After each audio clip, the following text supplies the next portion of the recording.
কারণ মুসলমান, তুমি যেই বন্ধুর সাথে চলতেছো, বোনরা যেই বান্ধবীর সাথে চলতেছো, চিন্তা করতে হবে এই বন্ধুর দ্বারা কি আমার আখিরাতের কোনো ফসল হয় নাকি। আমি যাকে বন্ধু বানাইছি, যাকে আমি বান্ধবী বানাইছি, এর দ্বারা কি আমার কোনো ভালো কিছু আমি পাইতেছি নাকি, নাকি শুধু তার থেকে আমি খারাপ জিনিসই পাইতেছি।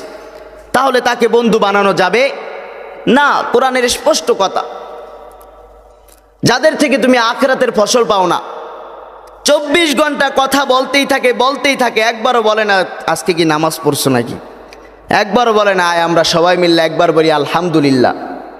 আর এমনও মানুষ আছে কথায় কথায় ইনশাল্লাহ, কথায় কথায় মাশাল্লাহ, কথায় কথায় সুবহানাল্লাহ, আছে নাকি নাই?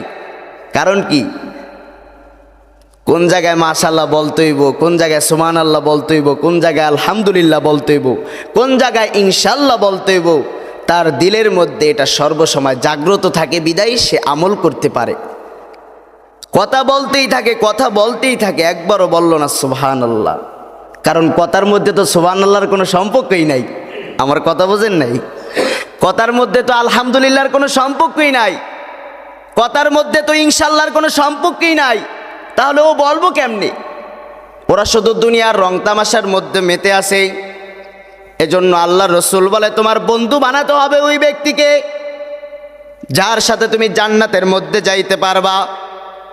আজকে বিবাহ হইতেছে ঠিকই, কিন্তু স্ত্রীকে নিয়ে যেন জান্নাতের মধ্যে যাইতে পারবে এই কথা কয়জন বলতে পারবে?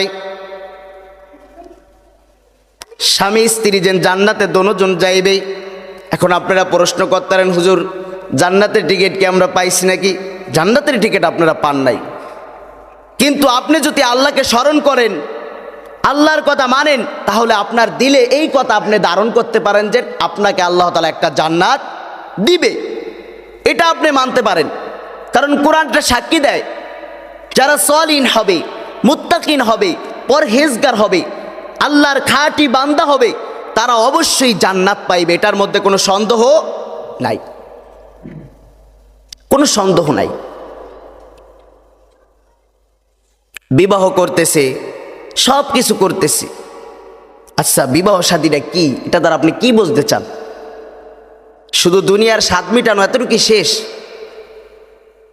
আল্লাহ রসুল সাল্লাল্লাহু আলাইহি সাল্লাম বলছেন, তোমরা যখন বিবাহ করো তখন তোমরা এই জিনিসটা সবচেয়ে বেশি প্রাধান্য দিবা। 4টে জিনিস দেখে হয়তো বা সাধারণত মানুষ বিবাহ করে। একটা কি জিনিস? একটা দেখা হলো টাকা পয়সা, সৌন্দর্য। তারপরে দেখানো হয় যে তাদের গৌরব কত,